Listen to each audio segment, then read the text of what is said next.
우리가 신앙생활 하면서 믿음이 있는 것과 믿음이 없는 것이 언제 드러나게 됩니까? 평상시에는 다 믿음이 좋게 보입니다. 믿음 없는 사람이 없는 것 같아요. 또 말로는 믿습니다 하는 것을 우리가 얼마나 잘하는지 몰라요. 그래서 누가 믿음이 있고 누가 믿음이 없는지를 사실은 잘 분간하기가 어렵죠. 그렇지만 어려운 환경이 되어지면 어떤 위기가 우리 가운데 닥치면 그러면 우리의 믿음의 진가가 사실은 그때 나타나는 것을 볼 수가 있습니다. 그래서 그 진가가 바로 우리의 믿음의 증거가 되기도 하는 것이죠. 이 세상 가운데서 살면서 정말 가장 가치 있고 또 의미 있고 또 그것을 바르게 우리의 삶 속에서 삶을 가지고 살아가길 원한다고 한다면 주님께서 주신 것들을 놓치지 않고 살기를 원한다고 한다면 무엇이 가장 중요하겠습니까, 여러분? 우리의 믿음 가운데서 정말 중요한 것이 한 가지가 있는데 그것은 마음입니다. 우리의 마음을 강하게 하고 또 우리의 마음을 하나님 앞에 바르게 하는 것, 이것이 참 중요한 거예요. 그래서 영성이라는 것은, 믿음이라는 것은 우리의 마음과 연결이 되어져 있는 것입니다. 신앙이라고 하니까 또 영성이라고 하니까 우리는 어떤 생각을 하냐면 영적인 부분에 어떤 특별한 신비한 것 체험하는 것 이런 것들을 자꾸 생각을 해요. 물론 그것도 포함이 됩니다. 왜? 영적인 부분들이니까 영적 은사들과 역사들이 우리 가운데 나타나니까 그런 거예요. 그런데 여러분 진짜 영성이라고 하는 것이 뭘까요? 진짜 영성은 진짜 신앙은 우리 마음의 상태를 말하는 거예요. 내 마음의 상태가 어떠하냐가 참 중요한 겁니다. 그래서 하나님의 말씀을 새 언약은 어디다가 기록하게 되냐면은 마음판에다가 기록을 하게 된다고 말씀하고 있잖아요. 그러니까 마음이 어떠하느냐가 참 중요한 거예요. 우리가 신앙생활을 하면서 내 마음 상태가 바르지 않으면 안 되는 거예요. 자, 영적인 거 추구한다 그래요. 또 우리가 기도도 많이 해요. 또 우리가 열심히 신앙생활 한다고 하는데 그리고 우리가 얼마나 또 말을 잘해요. 이렇게 저렇게 말하고, 심지어는 또 우리가 묵상 큐티를 열심히 써가지고, 열심히 보내기도 하고 같이 나누기도 한다 할지라도, 우리 마음 가운데에 여전히 상처가 있고, 여전히 우리 마음 가운데 무기력함이 있고, 여전히 우리 마음 가운데 뭔가 답답함이 있고, 또 우리 마음이 다 흔들리고 엉망진창이 됐다고 한다면, 우리가 하고 있는 그 모든 신앙적인 행위가 사실은 다 헛된 것이 될 수 있어요. 그만큼 우리의 마음이 중요한 거예요. 마음이 달라지지 않은 상태에서 무엇을 한다? 우리가 찬양을 하고 기도를 하고 또 우리가 종교적인 어떤 행위를 하고 또 교회 와서 섬기고 봉사하는 데 있어서 마음이 전혀 달라지지 않고 마음에 여전히 상처와 아픔과 흔들림과 또 죄책감과 이런 것들로 꽉 차 있는데 여전히 그것이 나를 판치고 있는데 내 마음속에서 요동을 치고 있는데 그건 바른 믿음이 아니죠. 온전한 영성이라고 말할 수 없는 거예요. 그래서 진짜 믿음은, 진짜 영성은 마음으로 나타나는 거예요. 근데 그 마음은 누가 합니까? 하나님하고 자기만 알아요. 그 마음을 누가 알겠어요? 내 마음 나도 몰라 아니에요.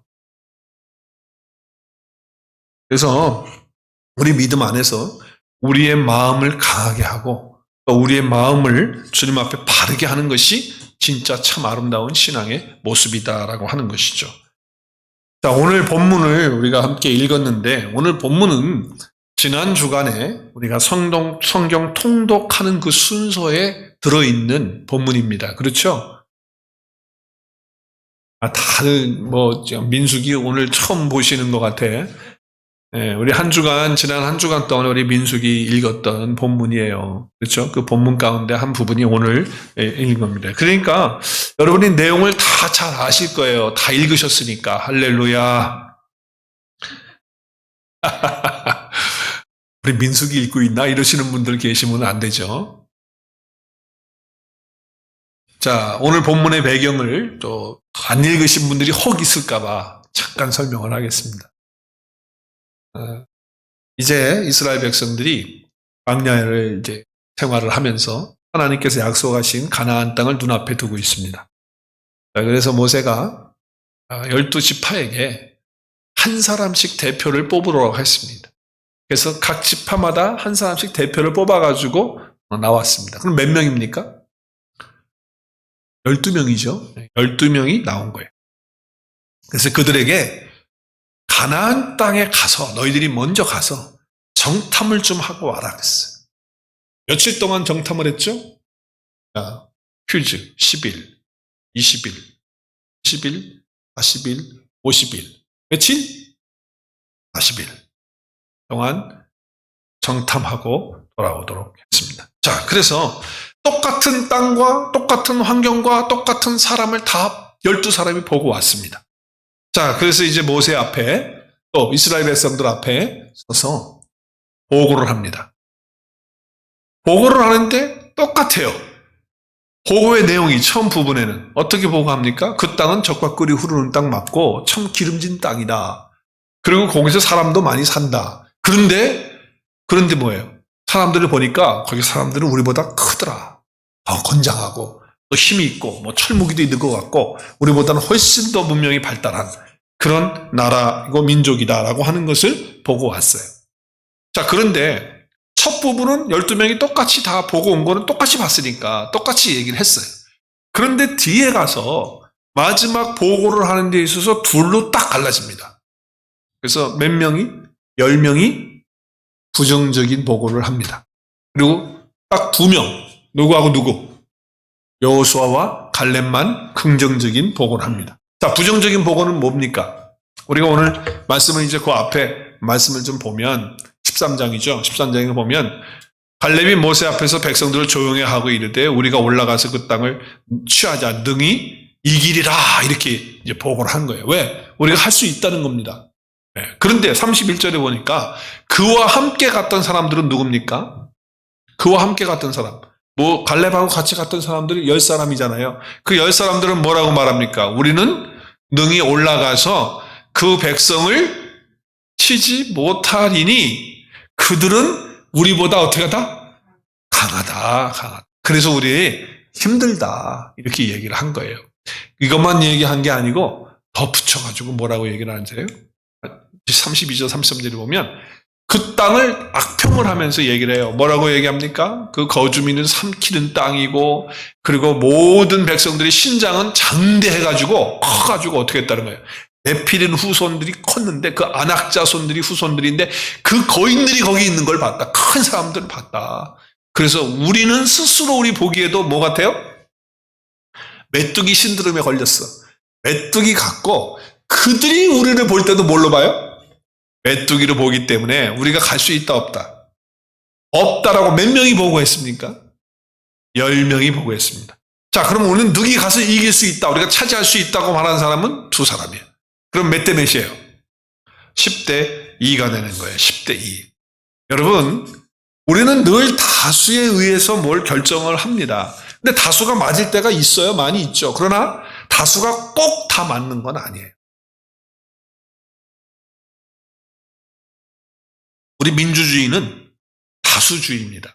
그래서 국민들이 원하면 많이 원하는 쪽으로 결정을 하고 그렇게 따라가는 것이 민주주의입니다. 근데 이 민주주의가 하나님의 뜻과 맞지 않을 때가 있어요. 그러니까 다수가 하나님의 뜻과 안 맞는 거예요. 자, 오늘 10사람이 하나님의 뜻에 맞습니까? 2사람이 하나님의 뜻에 맞습니까?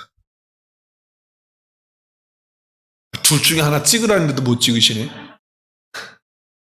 10사람은 지금 인간적인 생각만 하는 거예요. 하나님의 약속의 말씀을 새까맣게 잊어버렸어요. 그 땅을 누가 주시겠다고 약속하셨는데? 하나님이 주시겠다고 약속하셨는데 그거는 잊어버리고 지금 환경 앞에서 그 위기 앞에서 못한다고 지금 얘기하는 부정 보고를 하는 거예요. 많은 다수가 그렇게 한 거예요. 그리고 2명만 하나님의 약속의 말씀을 붙들었어요. 그리고 믿었어요. 그리고서는 갈 수 있다. 능히 이긴다. 우리보다 강한 건 사실이지만 하나님이 함께 하시고 이긴다라고 하는 고백을 하는 거예요. 자, 그러니까 여러분 교회도 마찬가지고 여러분 성도의 삶도 마찬가지예요. 우리가 사람 중심으로 가는 게 민주주의거든요. 근데 민주주의가 다수로 갈 때 맞는 것도 있지만 말씀드렸지만 하나님의 뜻에 어긋날 때도 많이 있다는 사실을 기억해야 돼요. 그래서 우리는 또 우리 교회는 다수주의도 아니고 민주주의도 아니고 신본주의로 하나님 중심으로 가야 될 줄로 믿습니다. 하나님 중심으로 가는 거예요. 이 미국도 마찬가지예요. 민주주의를 하고 있지만, 민주주의라고 하지만 사람이 다수가 원하는 걸로 다 가버리면 하나님의 뜻과 거슬려서 올라가는 그런 일을 하면 안 되는 거예요. 그걸 위해서 기도해야 돼요. 그렇게 되지 않도록 이 나라가. 그래서 철저하게 우리는 하나님주의, 신분주의가 돼야지 민주주의, 다수주의가 되면 오늘 이짱나는 거예요. 이짱나는. 자, 그래서 보세요. 사람들은 다수의 말을 들어요? 소수의 말을 들어요? 다 조용하시네. 여러분은 소수의 얘기를 듣습니까? 다수의 얘기를 다 듣죠. 다수결에 의하여. 그죠? 그러니까 사람들이 어떻게 해요? 다수가 말하는 건 뭐예요? 못한다, 안 된다, 우리 못 간다. 그러니까 말이죠. 그 얘기를 듣고서 어떻게 해요? 그 얘기를 듣고서 오늘 본문을 읽었잖아요. 백성들이 그 얘기를 듣고서 펑펑 울기 시작하는 거예요. 통곡하면서 밤새도록 울었어요.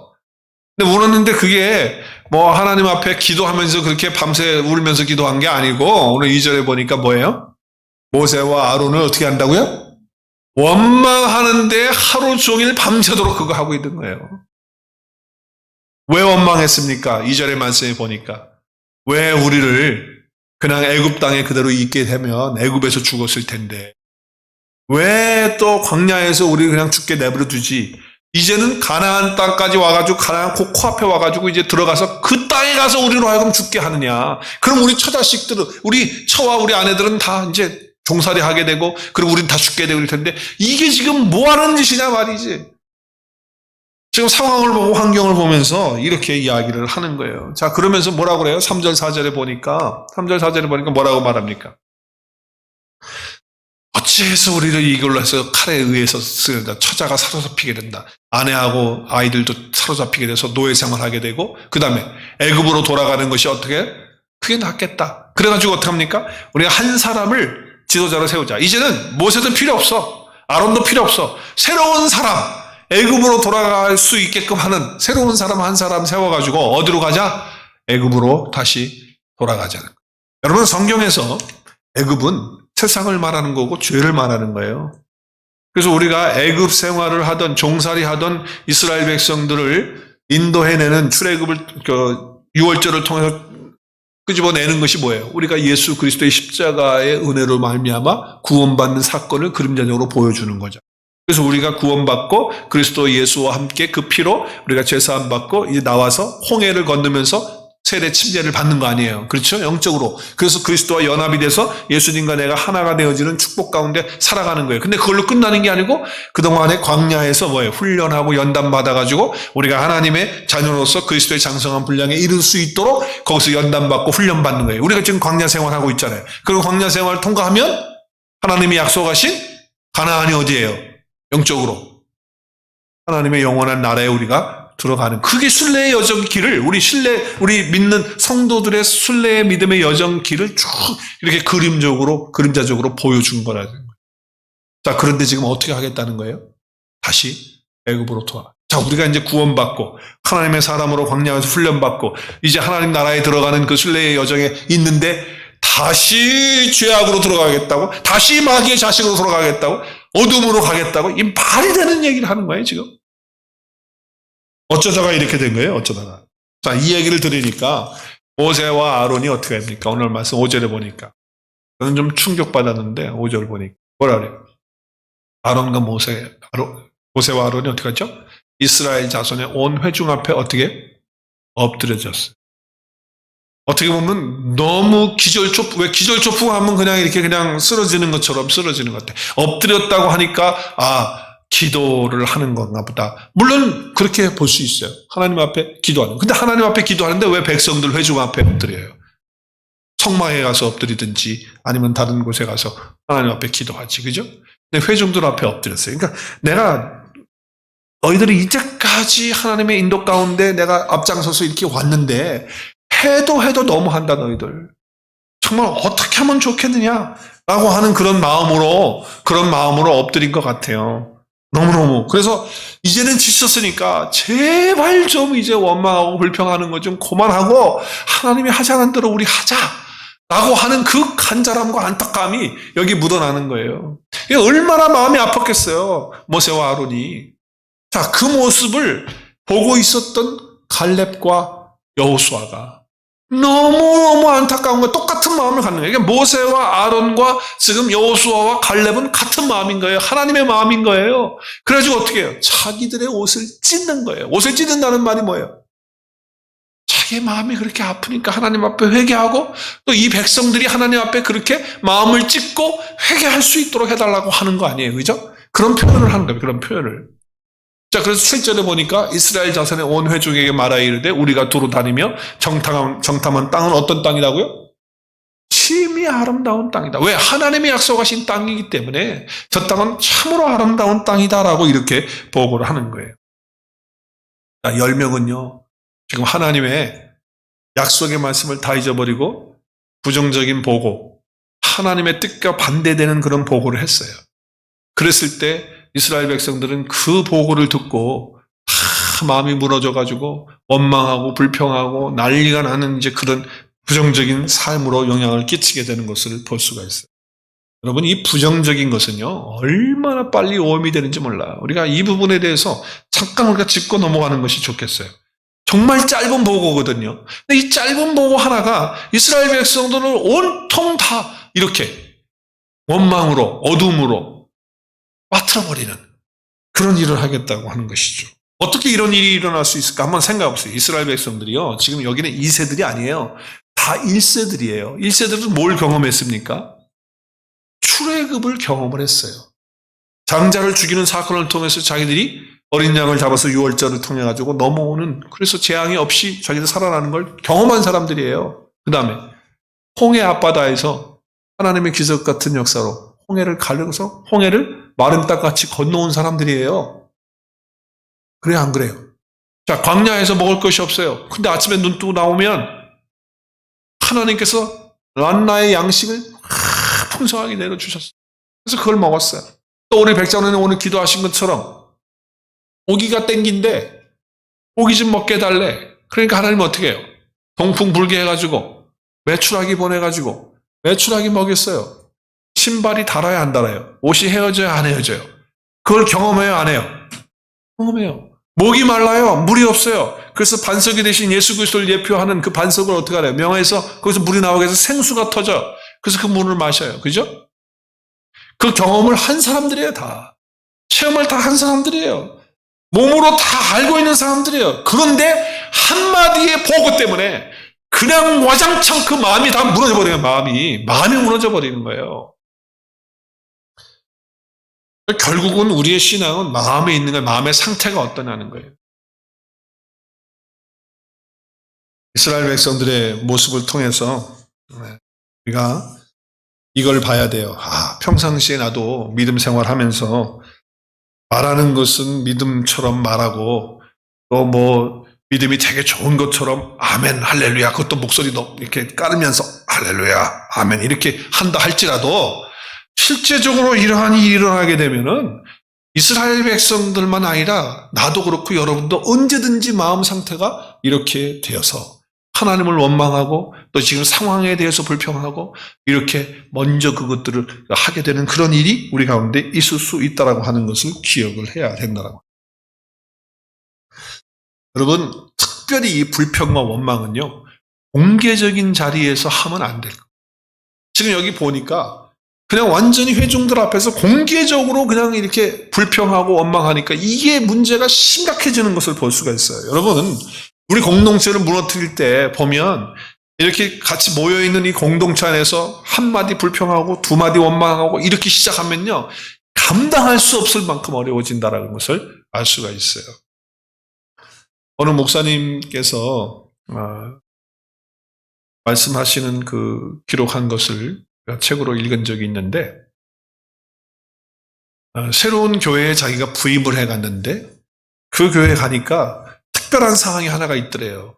뭐냐면 그 교회에 월별로 신문이 발간이 되는데, 교회 신문이 발간이 되는데 8페이지로 이렇게 돼가지고 교회 신문이 나온대. 그래서 거기에 뭐 은혜로운 말들, 또 간증들, 또 뭐 아주 유익한 정보들, 뭐 이런 것들 많이 싣는다고 그러더라고요. 그런데 그 한 구석에 조그만 란이 하나가 있는데 그 란이 뭐냐면 불평할 수 있는, 불평거리가 뭐냐, 그리고 뭐가 좀 안 좋냐, 안 좋은 게 뭐냐라고 하는지 어떤 그런 내용을 조그맣게 쓸 수 있도록 그 란을 그 자유 게시판처럼 그렇게 해놓은 거예요. 그래서 목사님이 그걸 보니까 다른 글들은 다 은혜롭고 좋은데 거기 가가지고 그게 그렇게 본인이 걸리더라는 거예요. 아니 어떻게 교회에서 이렇게 불평할 수 있는 거를 만들어 놔가지고 이렇게 은혜를 다 깎아먹을까. 그렇다고 자기가 부임한 지 얼마 되지도 않는데 이거 집어치우세요. 다시 하십시다. 이렇게 할 수가 없잖아요. 그래서 1년 동안 좀 기다려야 되겠다 해서 기다렸대요. 기다리고 보니까 상황을 보니까 성도들도 자기 같은 마음이라는 거예요. 그러니까 몰랐던 불평에 대해서 몰랐던 사람, 또 교회에 대해서 목사에 대해서 또 교회가 돌아가는 것에서 잘 몰랐던 사람들도 거기다가 돌아가는 거 아는 사람들이 불평을 써놓는 거야. 써놓으니까 은혜로운 걸 다 읽고 좋은 거 다 은혜 받고서는 그거 조그만 난해 그 불평 소리 듣고서는 마음에 그냥 받은 은혜를 다 쏟아버리고 그냥 안 좋게 되어지는 그런 상황들이 교회 안에 있게 되는 것을 발견하게 됐어요. 그래서 교회 신문을 편집하는 편집인들의 모임이 있었을 때 목사님이 그곳에 가겠다고 해서 가셨대요. 가지고 이야기를 했답니다.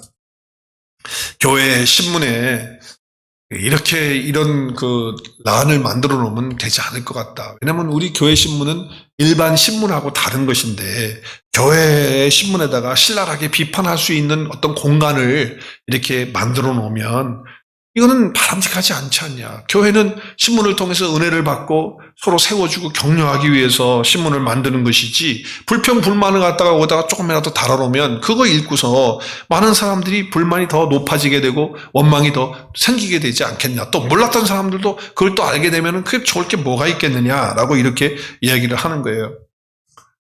제가 그 글을 읽으면서 이런 생각이 들었어요. 불평이라는 것은 기회를 주지 않아도 나오게 되는데, 한번 따라 하겠습니다. 불평은 기회를 주지 않아도 맨날 나오는데 일부러 기회를 주면 어떻게 되겠습니까? 사람의 심리는요, 그거 기회 주지 않고 막으려고 해도 그거 자꾸 얘기하려고 하는 판인데 판을 만들어 놓고 거기다 하라 그러면은 그게 어떻게 되겠어? 어떻게? 그래서 그것을 권유해가지고 그 신문에서 삭제하도록 그렇게 했다고 합니다. 그래서 교회 신문이 읽어도 은혜가 되고 사랑이 생기고 또 교회 신문으로서의 기능을 잘 감당할 수 있도록 그렇게 했다고 하는 그런 얘기예요. 여러분, 어느 단체든지 간에 마찬가지인 것 같아요. 불평하자고 들면 얼마든지 불평거리가 쏟아 나와집니까? 안 나와집니까?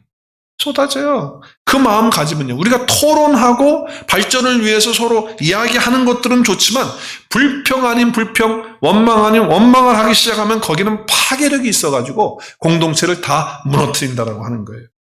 사람들에게 그래서 불평의 기회를 주는 대신 감사의 기회를 줘야 될 줄로 믿습니다. 간증의 기회, 감사의 기회, 이걸 자꾸 말할 수 있도록 그렇게 기회를 줘야 되는 거예요.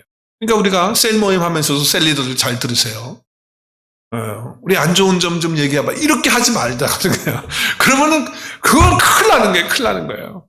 우리가 받은 은혜, 좋은 거, 또 하나님께 감사한 거, 이런 것들을 많이 말할 수 있도록 그렇게 해야 돼요. 네, 제가 예를 들어서 우리 교회의 예는 아니지만 우리 교회에 이제 각 부서들이 있으니까 부서를 예를 들어서 지금 설명하는 거예요. 그런 일이 있어서 얘기하는 게 아니고 없기 때문에 얘기할 수 있는 거죠. 그렇죠? 혹 이런 일이 있다고 한다면 어떻게 해야 되느냐. 자, 두 사역부 간에 갈등이 생겼어요. 왜냐하면 이쪽 사역하고 이쪽 사역이 뭐가 부딪히는 거예요. 잘 안 되는 거예요. 이게 지금 이렇게 하면 안 되는데 자꾸 부딪혀. 갈등이 생기는 거예요. 자, 그럴 때 어떻게 해야 될까요? 교인들 붙잡고 이거 말이지 이렇게 돼서 안 되고 저렇게 안 되고 해서 불평을 막 하고 다니기 시작해야 될까요? 그렇게 하지 말고 어떻게 해야 되느냐. 자, 어떤 갈등이 생기고 불평거리가 생겨서 두 사역부 간에 그러면 사역부장들끼리 먼저 만나서 어떻게 해야 될까요? 어떻게 해야 돼요? 그 불평거리와 원망거리, 갈등거리를 놓고 기도하고 그리고 이 문제를 어떻게 우리가 지혜롭게 해결했으면 좋겠느냐. 그래서 부장들끼리 먼저 그거를 의논하고 기도하고 상의하고 해서 불평이 나오지 않도록, 갈등이 안 생기도록 그 조정을 하고 조율을 거기서 하죠. 그래야 되는데 어떻게 하면 안 될까요? 그건 하지 않고 이 사람한테 전화, 저 사람한테 전화. 어떻게 생각해요? 그쪽 사업부장이 그렇게 사업부장이 이렇게 한대. 그거 맞는 거야, 틀리는 거야. 이쪽에도 전화해가지고 또 그거 맞는 거야. 이렇게 되면요, 교회는요, 불평으로 오늘 여기 지금 이스라엘 백성들과 똑같이 되어지는 거예요. 자, 부장들끼리 하는데 잘 뭐가 안 돼. 그럼 어떻게 해야 돼? 부장과 함께 일하고 있는, 측근에서 일하고 있는 사람들 몇 분들을 같이 또 만나서, 몇 분들이 더 같이 만나서 또 의논을 하는 거예요. 상의하고, 이 갈등을 어떻게 해결할까? 뭐, 교인들, 이 사람, 저 사람한테 왜 자꾸 떠들고 그러냐 말이에요. 그냥 그 부서들끼리 얘기하면 되지. 그래서 하면 돼요. 그래도 안 될 경우에는, 이제 그러면 어떤 회의를 통해서, 큰 회의죠. 공개적인 회의를 통해가지고, 이슈를 가지고, 회의상상에서 얘기를 할 수 있도록 그렇게 해야 되는 거예요. 이게 성경에서도 그렇게 제안을 하고 있죠. 예수님이 가르쳤죠. 어떻게 가르쳤어요? 어떤 사람이 문제를 가지고 있어요. 죄를 가지고 있어요. 그럼 어떻게? 다니면서 저놈 나쁜 놈이고 저놈 안 좋은 사람이고 뭐 이런 불평 저런 불평 저 사람이 이렇기 때문에 나쁘고 그래서 하고 다니라고 그랬어요? 그 한 사람을 1대1로 만나서, 그렇죠? 1대1로 만나서 그 사람하고 해결하고 이야기를 하라는 거예요. 그래서 그 사람이 들어주면 감사한 거죠. 안 들어줄 경우는 또 어떻게 하겠어요? 두세 사람과 더 같이 가서 얘기해주고 그 문제를 해결하라. 근데 그 두세 사람이 같이 갔는데도 여전히 안 된다 그러면 어떻게 해요? 그러면 이제 공개적으로 오픈해서 하라. 주님께서 그렇게 우리에게 가르쳐 주셨다고 합니다. 여러분, 대다수의 사람들이 지금 뭐예요? 악평하고 불평하고 원망을 하고 있는데 그 흐름이 지금 뭐예요? 전적으로 말씀을 신뢰하지 않고 하나님의 약속을 의지하지 않는 거기에서 오는 거예요. 하나님은 분명히 그 땅을 주시겠다고 약속을 했는데 그걸 다 잊어버린 거죠. 자, 그렇기 때문에 우리에게는 이런 확신이 있어야 돼요. 하나님의 약속이 이루어진다는 확신을 우리 마음 가운데 가져야 된다. 자, 그렇다고 한다면 실제적으로 우리 삶 속에 어려운 난관이 있고 어떤 위기가 닥쳐왔다. 그랬을 때 우리는 이것을 이기고 하나님의 영광을 보기 위해서는 어떻게 해야 되느냐? 구체적으로 어떻게 해야 될까요? 오늘 8절 말씀에서 그 교훈을 받아야 돼요. 8절에 보면 여호와께서 우리를 어떻게 하시면? 기뻐하시면 우리를 그 땅으로 인도하여 들이시고. 근데 저는 이 말씀을 읽을 때마다 마음이 조금 불편했어. 왜냐하면 하나님께서 우리를 기뻐하시면, 영어에도 보면 뭐라고 했어요? If the Lord, 그죠? 하나님이 주님이 그렇게 해주신다면, 그러니까 이거는 가정법이에요, 가정법. 실제가 아니고 그렇게 해주신다고 한다면, 이라고 하는 그런 어떤 조건을 거는 것 같이, 그렇게 지금 얘기가 돼 있어요. 그래서 이게 좀 늘 마음에 걸렸는데, 이 히브리어 원문으로 문법을 보면, 이 해석이, 이 번역을 이 한 가지가 아니고 두 가지로 할 수 있더라고요. 자, 우리를 기뻐하시면이라고 하는 이 가정법을 써서 해석을 하고 번역을 할 수 있어요. 그러나 히브리 문법을 또 다른 방법으로 보면 어떻게 되냐면 이렇게 할 수 있습니다. 하나님께서 우리를 기뻐하시기 때문에 라고 이렇게 번역을 할 수가 있어요. 어떻게 번역할 수 있다고요? 하나님께서 우리를 어떻게 하십니까? 기뻐하시기 때문에. 하나님께서 우리에게 은혜를 주시기 때문에, 하나님께서 우리를 사랑하시기 때문에 우리가 그 가나안 땅에 들어갈 수 있다라고 하는 거예요. 그래서 우리에게 필요한 것이 뭡니까? 우리에게 필요한 것은 하나님의 은혜가 필요한 거예요. 우리에게 필요한 건 뭐예요? 하나님이 우리를 사랑하시는 거예요. 하나님이 우리를 기뻐해 주시는 거예요. 그게 필요한 거예요. 하나님의 은혜죠.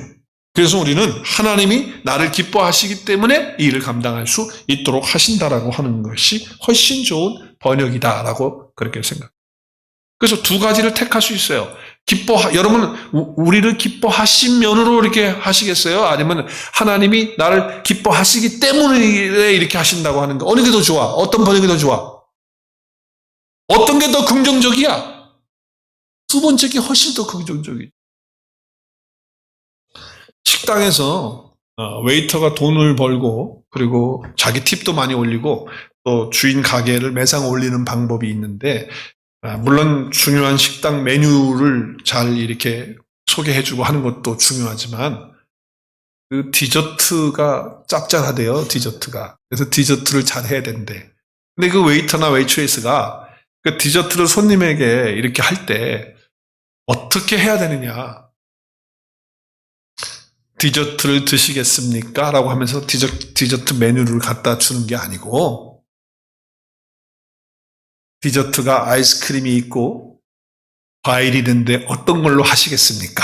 이렇게 해야 된다는 거야. 그래야 사람이 어떻게 해요? 그 얘기를 듣고서 디저트 아이스크림 먹을까? 과일 먹을까? 하면서 생각을 하게 된다는 거예요. 여러분 그런 생각 안 들었어요? 우리 어린아이들도 가르칠 때 어린아이들이 그 교육을 할 때 뭘 숙제를 안 하고 뭘 안 하려고 해. 자꾸 안 하려고만 그래. 그러면 어떻게 해야 돼요? 너 요거 할래? 아니면 요거 할래? 이렇게 해가지고 두 가지를 갖다 놓고 하는 쪽으로 얘기하면 아이들이 어떻게 해요? 둘 중에 하나는 해야 되는구나. 이렇게 생각해서 하게 된다는 거예요. 사람의 심리가 그러하다라고 하는 거죠. 오늘 말씀도 할 수만 있으면 우리를 기뻐하시면 일하게 하는 것보다도 우리 하나님이 우리를 기뻐하시기 때문에 우리가 그 땅에 들어갈 수 있다라고 하는 것. 그래서 하나님의 은혜로 우리가 들어간다라고 하는 그런 말씀으로 보는 것이 더욱 좋지 않느냐라고 하는 것이죠. 그래서 우리에게 필요한 게 뭐다? 하나님의 은혜가 필요하다라고 하는 거예요. 하나님의 필요하다. 두 번째는 오늘 9절 말씀에 보니까 이렇게 말하고 있어요. 여호와를 어떻게 하지 말라? 거역하지 말라. 그러면 거역하지 말라는 건 뭐예요? 좋은 말로 말하면 순종하며 순종하면서 살아요. 하나님이 원하시는 대로 순종하면서 살아요. 어떻게 판단하고 결정해야 될지 모를 때도 있어요. 그렇죠? 우리가 살다 보면 그럴 때 있어요. 그렇지만 어떤 경우는 내가 이해가 안 되고 왜 이렇게 하는지를 모를 때가 있어요. 그렇게 할다 할지라도 내가 하나님께 순종하면 하나님의 영광을 보게 되는 것이다 라고 말씀하는 거예요. 또 그리고 백성들을 어떻게 하지 말라? 두려워하지 말라. 두려워하지 말라는 건 뭐예요? 담대하라는 거죠. 적들에게 하나님 앞에서 용기를 가지라는 거예요. 그리고 뭐라고 말합니까? 그들은 우리의 먹이라, 우리의 밥이다. 우리의 밥이다라고 그렇게 얘기하라는 거죠. 네, 우리는 밥을 먹을 때 누워서 떡 먹기도 쉽지만 식은 죽 먹기라고 그래요. 식은 죽 먹기. 뭐 쉬운 걸 할 때, 그죠? 식은 죽 먹기라고 그렇게 표현을 합니다. 우리 하나님께서 우리와 함께 계시기 때문에 임재의 확신을 가지고 이렇게 주님 앞에 나아가서 믿음으로 나가게 되면 우리는 하나님의 영광을 보게 된다는 거예요. 오늘 10절 말씀 보세요. 10절 보면 온 회중이 그들을 돌로 치려 했어요. 온 회중이 그들이 누구예요? 지금 진리의 약속의 말씀을 선포하고 있는 갈렙과 여호수아를 어떻게 한다고요? 돌로 치려고 하는 거예요. 여러분 오늘날도 똑같아요. 진리의 말씀, 약속의 말씀 붙들도록 하나님의 말씀을 바르게 가르치고 또 하나님의 말씀만 붙들도록 이렇게 하면요. 사람들이 싫어해요. 그 사람 싫어해. 별로 안 좋아. 인기 없어. 그리고 진리에 쓰는 것이 쉬운 일이 아니에요. 정말 목숨을 걸어야 되는 상황이 와요. 근데 지금 진리의 약속의 말씀을 여호수아와 갈렙이 붙드니까 사람들이 돌을 들어가지고 치려서 죽이려고 하는 거예요. 그런데 그 순간에 하나님의 영광이 이스라엘 백성들 있게 되는 거예요. 하나님의 영광을 보게 되는 겁니다. 그들은 돌로 치지만 갈렙과 여호수아 때문에 하나님의 영광을 보게 되는 놀라운 역사를 보게 된다고 하는 것이죠. 여기 지금 이 모든 이런 역사들, 지금 이 구약에 일어나고 있는 이 모든 사건들은요, 우리에게 본보기로 거울로 다 보여주신 거예요. 우리 고린도전서에 보면 이렇게 말씀하고 있죠. 이러한 일은 우리가 본보기가 되어 우리로 하여금 그들의 악을 즐겨하는 것 같이 즐겨하는 자가 되지 않게 하려 합니다. 악이 뭡니까? 불평하고 원망하는 것이 악이에요. 그것을 하지 못하도록 본보기가 되고 이런 일들을 보여줬다는 거예요. 11절의 말씀에도 보니까 거울이 되어라고 개역성경에 말해요. 거울. 하나님의 말씀이 거울이 돼서 우리로 하여금 보게 하는 거예요. 자, 그래서 어떻게 하려고? 우리로 하여금 깨우치게 하기 위해서. 거울을 보고 내가 잘못된 데가 어딘지 알고 경계하기 위해서 하나님께서 그렇게 하신다고 하는 것이죠. 자, 그러면 우리가 이제 이 모든 말씀들을 받았어. 그러면 좋다. 내가 이제 하나님의 말씀을 깨우치고 본보기로 하나님 말씀을 보여줬고 이제 원망하지 말고 불평하지 말고 그렇게 살아야지 하면 됩니까?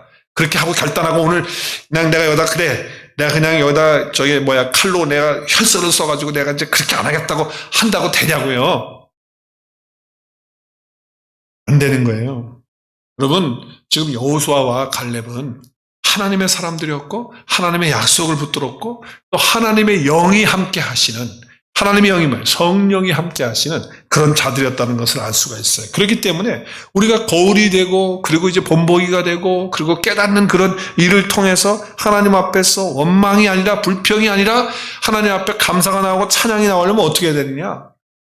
하나님의 영으로 충만함을 받아야 돼요. 한번 따라하겠습니다. 성령의 충만함을 받아야 합니다. 여러분, 갈렙이나 여호수아는요, 하나님의 영에 사로잡힌 사람이에요. 성령으로 충만. 여러분, 성령으로 충만하다는 게 뭐예요? 하나님의 말씀이 나를 통치하고 나를 다스리는 그 역사가 일어난다는 거예요. 그래서 여호수아서를 보겠어요. 여호수아가 어떤 사람이었나? 여호수아 1장 7절에 보면 강하고 담대해라. 그리고 모세가 내게 명령한 것 같이 율법을 다 지켜 행하고 우로나 좌우나 치우치지 않는 거예요. 그러면서 어디로 가든지 형통하게. 여기 형통하는 건 부자 되는 거가 아니고 하나님의 뜻을 아름답게 이룰 수 있도록 하나님의 약속을 이루도록 한 일을 하시겠다는 거예요. 그래서 8절에 뭐라고 그래요? 함께 읽겠어요. 시작. 이 율법책을 내 입에서 어떻게? 떠나지 않게 하고 그리고 주야로 그것을 어떻게? 묵상하고 그 안에 기록된 대로 어떻게? 지켜 행하라. 그러면 그 길이 평탄하게 된다. 하나님의 영광이 나타난다. 그리고 하나님의 뜻이 이루어진다. 하나님의 역사가 아름답게 펼쳐지게 된다라고 하는 말씀을 하고 있는 거예요. 그래서 여호수아는 말씀으로 충만했던, 성령으로 충만했던 사람이에요. 갈렙은 어떻습니까? 오늘 우리 백장로님 갈렙을 기도하셨는데 갈렙은 어떤 사람이에요? 갈렙은요, 그 나이가 늙을 때까지 이스라엘의 하나님 여호와를 어떻게 했다고요? 온전히 따라갔어요. 여호와 하나님을 온 마음을 다해서 붙들었어요. 여러분, 하나님을 붙든다는 게 하나님이 보여요?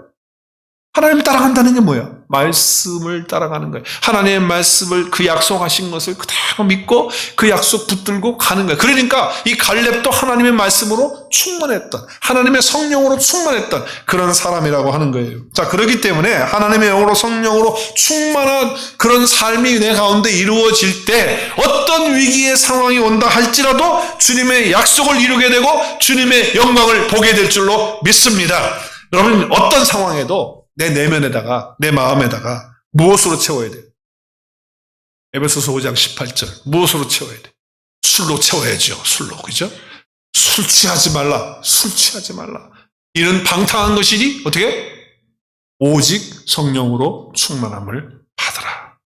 여러분, 성령이 충만함을 받아요. 여러분, 성령의 역사가 오면요, 예수 그리스도가 구원자이시고 나의 주님이신 것을 확인시켜 주시는 분이 누구예요? 분이? 우리 마음 가운데 하나님의 계시의 그 말씀을 깨닫게 하시고 알게 하시는 분이 누구세요? 그분이 성령 하나님. 하나님의 음성을 들을 수 있도록 인도해 주시는 분이 누구예요? 성령 하나님이에요. 우리 마음속에 두려움과 공포가 있어요? 불안이 있어요? 그것을 평강으로 샬롬으로 바꾸어 주시는 분이 누구세요? 성령이에요. 성령 하나님께서 그렇게 하시는 거예요. 그래서 그리스도 예수 안에 있는 자들은 결코 정죄함이 없고, 그리고 뭐예요? 생명의 성령의 법이 죄와 사망의 법에서 우리를 해방시키는 역사가 있는 거예요. 그래서 나를 정죄하고 판단하고 나를 열등하게 하고 나를 상처 있게 하고 그리고 내가 좌절하게 하는 이런 모든 것들을 한순간에 치유하고 회복하는 역사를 성령을 통해서 할 수 있는 거예요. 성령 하나님께서 그렇게 하신 거죠. 우리가 말할 수 없이 어떻게 기도할지 모르고 기도를 잃어버렸을 때 성령님께서 말할 수 없는 탄식으로 우리를 위해서 기도해 주시면서 기도해요. 또 하나님은 영이시니 예배하는 자가 어떻게 영과 진리로, 성령과 진리의 말씀으로 드려야 된다는 거예요. 그러니까 우리가 예배할 때 성령은 어떻게 합니까? 우리의 마음 속에 충만히 오셔서 물을 쏟아붓듯이 부으시면서 하나님께 온전한 예배를 드릴 수 있도록 역사해 주시는 분이 누구세요? 성령이에요. 그 성령 하나님이 우리 구원의 날까지 우리를 인쳐주신, 구원의 날까지 인쳐주신 그분이 바로 성령님이시죠. 내가 하나님의 자녀라는 거예요. 뿐만 아니라 내가 복음의 빚진 자로서 이 빚을 어떻게 갚아야 될까? 그래서 믿지 않는 사람들을 보면 마음의 안타까움과 사랑함과 그리고 위해서 기도하고 그리고 그를 위해서 복음을 전하시고 싶은, 보내고 싶은 그 열정과 그 마음이 우리 속에서 올라오도록 하시는 분이 누구세요? 성령님. 그러니까 우리는 성령으로 충만해야 돼요. 그 성령으로 충만한다는 것은 하나님의 말씀으로 우리 가운데 채워질 때 하나님의 성령이 우리 가운데 충만해지는 거예요. 우리가 예배를 마치고 성도들 간에 이제 교제를 하고 잠깐 인사하는 가운데도 서로 보면 견딜 수 없을 만큼 싫은 게 아니고 좋아가지고 어떻게 할 줄 모르는 거예요. 왜? 그냥 너무너무 그냥 순수하고 깨끗하고 그리고 사랑스럽고 그리고 너무 좋아서 마음이 기쁜 거예요. 서로 볼 때마다 너무 기쁘고 야, 내가 이분하고 같은 교회에서 같이 신앙생활하고 같이 예배드릴 수 있다는 게 그냥 기쁜 거예요. 내 마음 나도 모르게 기쁜 거예요. 할렐루야. 이런 역사가 누구를 통해서? 성령의 충만함을 통해서 이루어지게 되는 거예요. 저는 그래서 어떤 위기 상황이 온다 할지라도 또 여러분의 상황이 어떤 상황이 있다 할지라도 감사가 넘치는 상황이 돼야 될 것. 그렇죠? 한번 따라하겠습니다. 성령으로 충만해서 말씀으로 충만해서 입만 열면 불평과 원망이 아니라 감사가 나옵니다. 끊임없는 찬양이 나옵니다. 할렐루야! 예, 왠지 그냥 그렇게 좋은 거예요. 이게 내 힘으로 됩니까? 이게 내 의지로 됩니까? 하나님의 성령으로 충만해질 때, 아버지의 말씀으로 내 마음속에 채워질 때, 이런 역사가 일어나게 됩니다. 우리 삶 가운데 그렇게 되면 어두움의 그림자, 모든 것들은 다 사라지고 도망할 것이고, 원망과 불평과 좌절은 우리에게 해당되어지지 않는 말이 될 줄로 믿습니다. 여러분, 이제 우리가 하나님 앞에서 신앙생활 하면서 매일매일 채우세요. 뭘로? 성령. 오늘 내가 자꾸 뭘 하겠다고 자꾸 뭘 하고 발버둥 치면 칠수록 물속으로 더 들어가. 발버둥 치지 말고 채워. 뭘로? 하나님 말씀으로 매일 채워요. 채우면서 살면 하늘 가는 밝은 길이 우리 앞에 보일 줄로 믿습니다. 그 길이 열리면서 시온의 대로가 우리 가운데 있게 되고, 그러면서 이제 유리바다를 건너서, 계시록에 보면 그죠? 바다를 건너서 해보다도 더 밝은 그곳에 주님 계시는데, 그곳에 우리가 찬양하는 그날까지 지속적으로 기쁨과 감사를 가지고, 불평과 원망이 아니라 하나님 앞에 감사를 가지고 하늘의 영광, 하늘의 영광, 내 마음속에 차고도 넘쳐 하면서 찬양하고 감사하고 하나님 앞에 영광을 올려드리면서 주의 영광을 보는 그런 삶이 될 줄로 믿습니다. 어떻게 채우느냐? 어떻게 채워요? 따라하십시오. 성령님을 사모해야 합니다. 시작. 성령님의 임재를 기다리십시오. 말씀을 사모하십시오. 그러면 성령께서 우리 가운데 말씀으로 채워주시고 아버지의 영으로 우리 가운데 채워주실 것입니다. 그러면 성령님께서 부르시게 하는 찬양도 여러분 부르세요. 내가 부르는 찬양이 아니고 누가 부르게 하시는 찬양이에요? 성령님께서 내 안에서 말씀을 통해서 부르게 하는 찬양이 있어요. 제발 가요나 트로트 좀 부르지 말고. 그러니까 아무도 안 계시죠? 가요나 트로트 부르는 분들 안 계실 거예요. 그거 부르는 거 잠깐 뭐 부를 수는 있어요. 그러나 우리가 그건 잠깐 부르는 거고 잠깐 듣는 거고, 우리의 매 순간순간마다 나오는 것은 하나님께서 내 마음에 부르게 하시는 그 성령의 충만함으로 부르게 하는 그런 찬양으로 마음껏 부르실 수 있길 바라고, 또 성령님께서 말하게 하는 그 말을 자꾸 사용하실 수 있기를 주의 이름으로 축복합니다. 성령님께서 말하게 하시는 말을 자꾸 하시라고요. 내 말 하려고 하지 말고. 그러니까 말씀으로 채워주고 성령으로 채워지면 내 말 하지 않고 누구의 말 하는 거예요? 성령께서 주시는 말. 그러면 하나님의 영광을 보는 겁니다. 불평, 분만 우리 삶 가운데 없는. 그러면 성령님께 우리의 삶을 다스릴 수 있도록 계십시오. 그리고 그분이 경영하실 수 있도록 성령님께 기회를 드리십시오. 우리는 너무 급해. 항상 내가 먼저 말해버리고 내가 먼저 뭘 하려고 하고 자꾸 그렇게 급하다고. 성령님께서 내 삶의 말씀을 주시고 인도하시고 경영하실 수 있도록 성령 하나님께 기회를 드리실 수 있기를 바랍니다. 할렐루야. 좀 기다리십시오. 성령으로 나를 충만하게 채우실 때까지, 말씀으로 나를 채워주실 때까지 좀 떠들지 말고 좀 기다리면서 좀 하실 수 있도록 그렇게 하라는 거예요. 그러면 어떤 위기가 와도 어떤 상황이 와도 주의 영광을 보는 저와 여러분의 삶이 될 줄로 믿습니다. 그런 은혜가 갈렙처럼 여호수아처럼 우리 가운데 있어지기를 주 예수 그리스도의 이름으로 축원합니다.